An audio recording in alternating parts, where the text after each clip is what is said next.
Number 65 ہے. اعوذ باللہ من الشیطان الرجیم. بسم اللہ الرحمن الرحیم.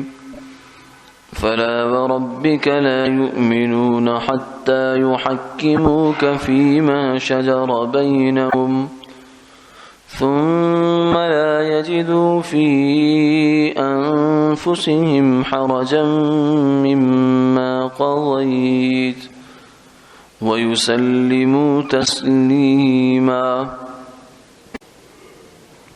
صدق اللہ العظیم. پھر قسم ہے آپ کے رب کی، یہ لوگ ایماندار نہیں ہوں گے جب تک یہ بات نہ ہو کہ ان کے آپس میں جو جھگڑا واقع ہو اس میں یہ لوگ آپ سے تصفیہ کرائیں، پھر آپ کی اس تصفیہ سے اپنے دلوں میں تنگی نہ پائیں اور پورا پورا تسلیم کر لیں.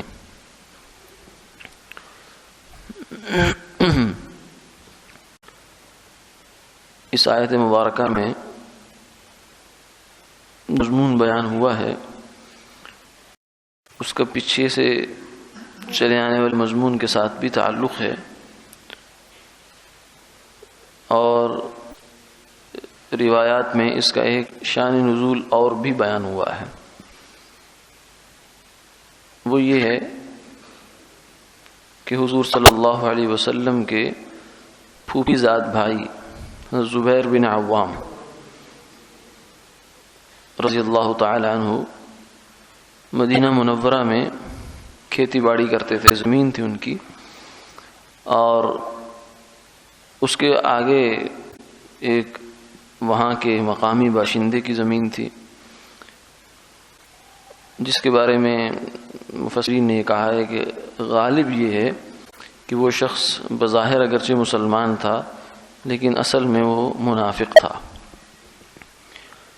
تو ان کا آپس میں پانی زمین کو دینے کے بارے میں جھگڑا ہو گیا کہ میں نے پہلے دینا ہے یا آپ نے دینا ہے، یا کتنا پانی دونوں کو ملنا چاہیے، اس بات پہ جھگڑا تھا. تو یہ مقدمہ آپ صلی اللہ علیہ وسلم کی خدمت میں لے آئے، تو آپ نے دونوں کی رعایت کرتے ہوئے یہ فرمایا کہ زبیر پہلے اپنی زمین کو پلا لیا کرو، اور جب آپ کی ضرورت پوری ہو جائے پھر پانی آگے چھوڑ دیا کرو. جب یہ بات آپ نے فرمائی تو وہ صاحب آگے سے یہ کہنے لگے ان کان ابن عمتی کا، یہ فیصلہ صحیح نہیں ہے. اس فیصلے کی بنیاد یہ ہے نعوذ باللہ کہ زبیر آپ کے پھوپھی زاد بھائی ہیں. تو آپ صلی اللہ علیہ وسلم کا جو چہرہ مبارک ہے وہ متغیر ہو گیا اور رنگ بدل گیا کہ اگر یہ مقصد یہ تھا کہ اگر نبی، اور صرف نبی ہی نہیں بلکہ سید الانبیاء والمرسلین انصاف سے کام نہیں لیں گے تو دنیا کا کون شخص ہے جو انصاف کا فیصلہ کرے گا. تو اس لیے آپ نے فرمایا کہ پہلے تو دونوں کی رعایت میں فیصلہ کیا، لیکن پھر آپ نے فرمایا کہ زبیر چونکہ زمین تمہاری پہلے ہے اور حق تمہارا ہے، جب تمہارے سے پانی آگے بڑھے گا تو پھر دوسرے کو ملے گا، اس لیے اب فیصلہ یہ ہے کہ تم پانی اپنی زمین کو خوب سیراب کر کے دیا کرو، اور جب تمہاری کیاریوں سے پانی اوپر بہنا شروع ہو جائے تو پھر اس کو چھوڑا کرو، وہ اگلے کے پاس چلا جائے گا. یہ مقصد یہ تھا کہ اس کو تعزیر بھی کر دی، ساتھ ہی تنبیہ کر دی کہ پہلا فیصلہ جو تھا وہ دونوں کی رعایت میں تھا،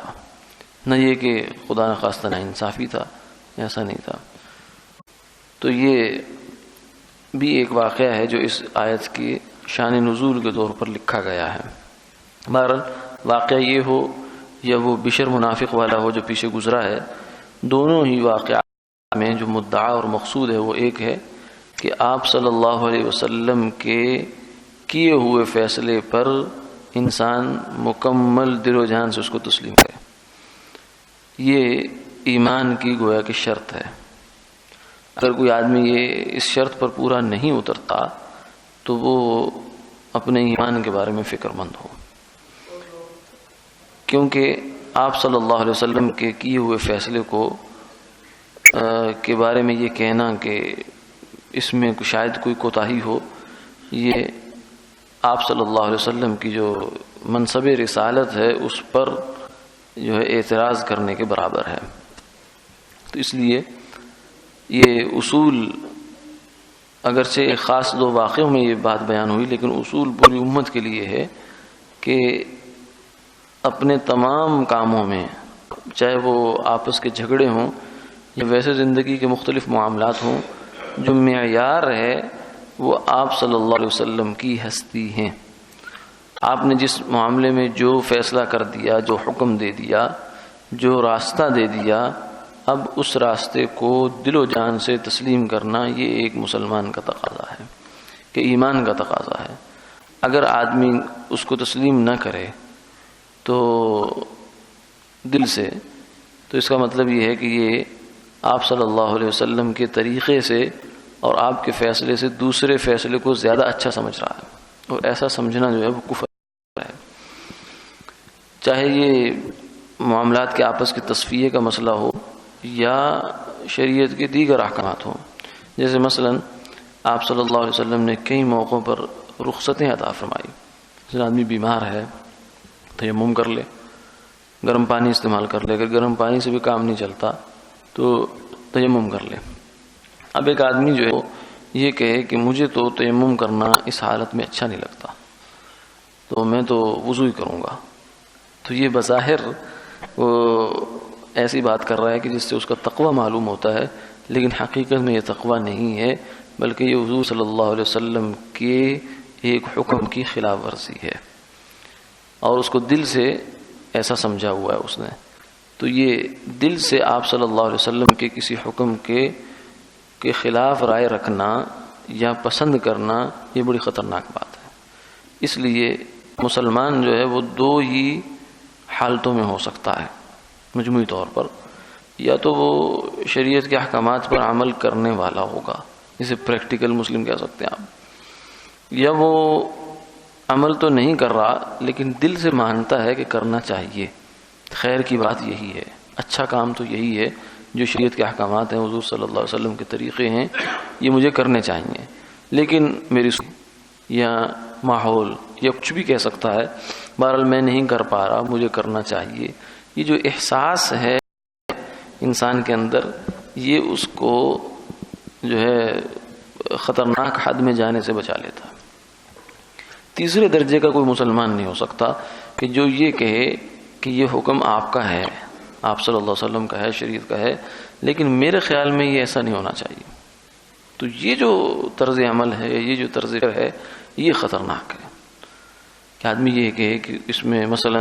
کوئی شک نہیں ہے کہ چور کا ہاتھ کاٹنا چاہیے، یہ شریعت کا حکم ہے، لیکن میرے خیال میں یہ ظالمانہ کام ہے، تو یہ بات بڑی خطرناک ہے۔ ہاں کوئی یہ کہے کہ ہم سے یہ کام ہوتا نہیں ہے، کرنا چاہیے، آئیڈیل یہی ہے، معیار یہی ہے، تو چلو وہ فاسق ہو جائے گا، نافرمان ہو جائے گا، فرما بردار وہ نہیں ہے۔ لیکن تیسرے درجے کا مسلمان یہ کوئی مسلمان نہیں ہے، یہ نام کا مسلمان ہے جو شریعت کے حکم کو جو ہے وہ یہ سمجھتا ہے کہ اس سے اچھا بھی کوئی حکم ہو سکتا ہے، یا آج کل کے زمانے میں شریعت چلنے والی نہیں ہے، اس طرح کے جو کوئی انسان باتیں کرتا ہے تو وہ بیچارہ بڑے خطرے میں ہے۔ اللہ تعالیٰ ہم سمجھنے کی توفیق۔